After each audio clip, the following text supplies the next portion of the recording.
उन्हाळ्याच्या सुरुवातीला मार्केटमध्ये छान रामफळं यायला लागतात. परवा मी बाजारात गेले तेव्हा एक रामफळ आणलं आणि हे साधारण पाऊण किलो वजनाचं आहे. घेताना जरा महागच वाटलं, कारण हे एक रामफळ मी 150 रुपयाचं घेतलं आणि तेही कच्चं. पण 2 दिवसात ते इतकं छान पिकलं, वाटलं आज याची बासुंदी करावी. आणि बासुंदी झाली छान, अगदी दाणेदार आणि पटकन तयार होते. मी बासुंदी म्हटली की पुऱ्या ह्या आल्याच. आज आपण सुहासिनीज किचनमध्ये रामफळाची बासुंदी आणि पुऱ्या केल्यात. बासुंदी पुरीचा बेत सगळ्यांनाच आवडला, म्हणून म्हटलं तुमच्याबरोबर ही रेसिपी तर शेअर झालीच पाहिजे. आधी आपण पुऱ्यांसाठी पीठ मळून घेऊया.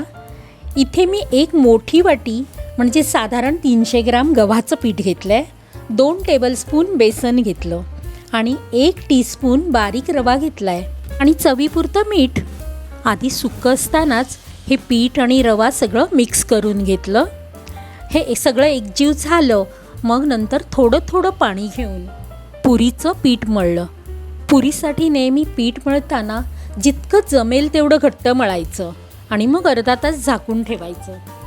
असं पीठ थोडा वेळ रेस्टला ठेवलं की मग यातला रवा असतो तो चांगला भिजतो आणि पुऱ्या तेलकट होत नाहीत. तसंच बेसन घातलं ना की पुऱ्यानं चवीला छान होतात. हे पहा, अगदी जमेल तेवढं घट्ट पीठ मळून घेतलं आहे. आता हे पीठ आपण असंच अर्धा तास झाकून ठेवूया. आता हे मळलेलं पीठ आपण बाजूला ठेवूया आणि बासुंदीसाठी दूध तापत ठेवूया.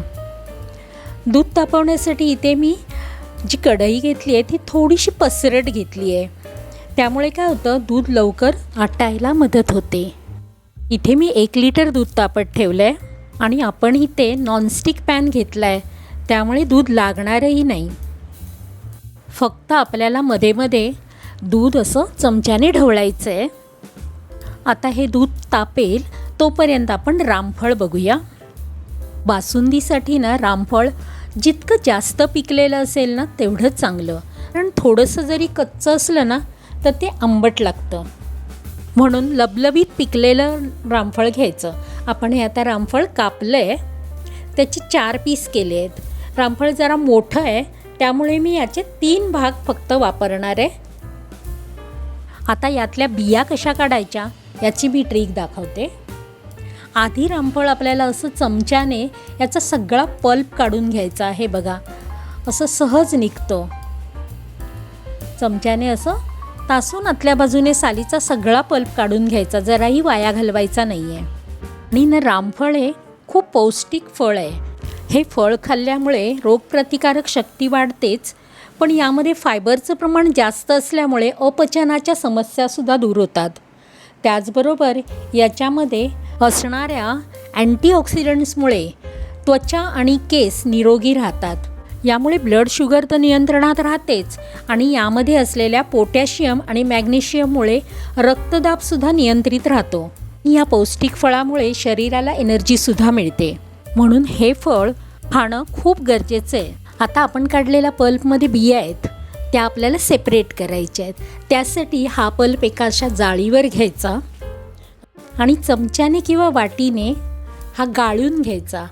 त्यामुळे यातील बिया तर सेपरेट होतातच, पण रामफळामध्ये केसांसारखे बारीक तंतू असतात, तेही सेपरेट होतात.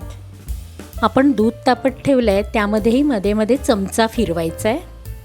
आता हा जो पल्प आहे तो गाळून झालेला आहे आणि बिया पण निघालेल्या आहेत बऱ्याचशा, पण तरीसुद्धा या चाळणीला थोडा पल्प लागलेला आहे. त्यासाठी काय करायचं, अर्धी वाटी थंड दूध घ्यायचं आणि चाळणीवरच्या बियांवर ओतायचं, म्हणजे चाळणीला जो पल्प लागला आहे ना तोही गाळला जाईल आणि आपला पल्प थोडाही वाया जाणार नाही. हे पहा, असं केल्यामुळे ना सगळा पल्प तर निघतोच आणि बिया पण पूर्णपणे सेपरेट आउट होतात. पहा, आपल्याकडे एवढा रामफळाचा स्मूथ पल्प मिळालेला आहे.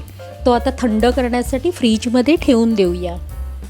आता आपण गॅसवर जे दूध ठेवलं आहे ना त्याची साय अशी विरघळून घ्यायची आहे आणि आपल्याला हे जास्त घट्ट करायचं नाही आहे, कारण आपण पल्प टाकला ना की मग हे एकदम घट्ट होणार आहे. इथे मी थोडेसे काजू आणि बदाम किसून घेतलेत.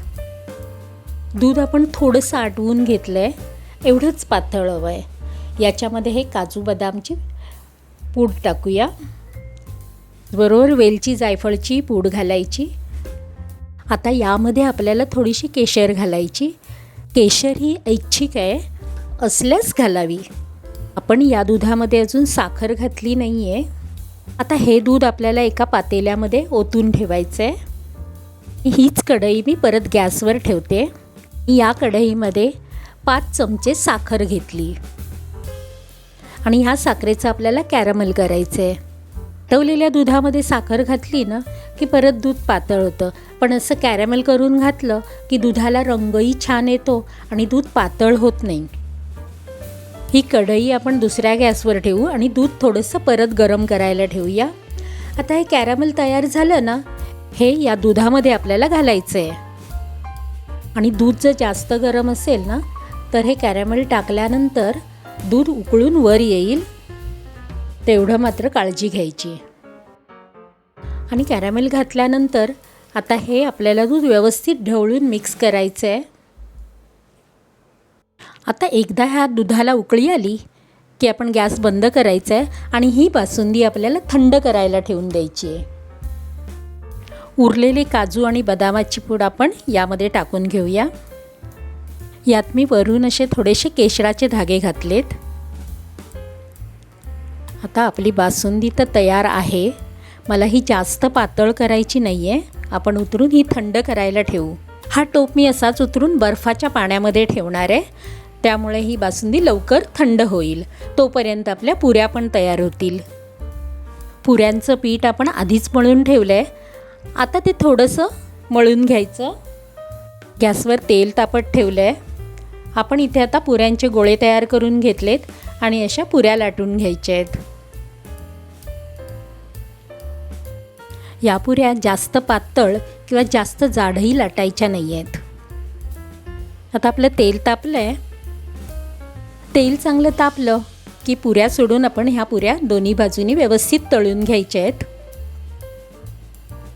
आणि घट्ट पीठ मळल्यामुळे पुऱ्या तेलकटही होत नाही आहेत. इथे मी सगळ्या पुऱ्या तळून घेते. आपण सीताफळाची बासुंदी नेहमीच करतो, पण ही रामफळाची बासुंदी तुम्ही या गुढीपाडव्याला एकदा करून पहा, अतिशय सुंदर होते. आपल्या पुऱ्याही तळून झाल्या आहेत. आता आपण बासुंदीमध्ये हा रामफळाचा पल्प मिक्स करू. हा पल्प मी फ्रीजमध्ये ठेवला होता, तो एकदम छान गार झाला आहे. पण बासुंदीसुद्धा चांगली थंड व्हायला हवी, मगच हा पल्प मिक्स करायचा आहे. सगळा पल्प घालून घेतला. आता हा चमच्याने व्यवस्थित मिक्स करायचं आहे. हे पहा, चमच्याने जर झालं नाही तर रवीने मिक्स करायचा. बासुंदीमध्ये हा पल्प व्यवस्थित एकजीव व्हायला हवा. आता आपली बासुंदी पण तयार आहे. आता ही बासुंदी याच बोलमध्ये काढून घेते. हे पहा किती घट्ट झाली ना. गार्निशिंगसाठी बासुंदीवर आपण काजू आणि बदामाचे जे उरलेली पावडर आहे ना, तीच घालूया. आता ही बासुंदी खायला तयार आहे. ही पहा, वाटीमध्ये घेतानाच तुम्हाला दिसत असेल किती घट्ट झाली आहे ना, आणि अतिशय सुंदर चवीला झाली. चला तर, पुरी बासुंदीचं ताट आपलं तयार आहे. तुम्हीसुद्धा या गुढीपाडव्याला ही बासुंदी करून पहा. आणि ही रेसिपी तुम्हाला कशी वाटली आणि आवडली तर लाईक, शेअर, सबस्क्राईब करायला विसरू नका. धन्यवाद.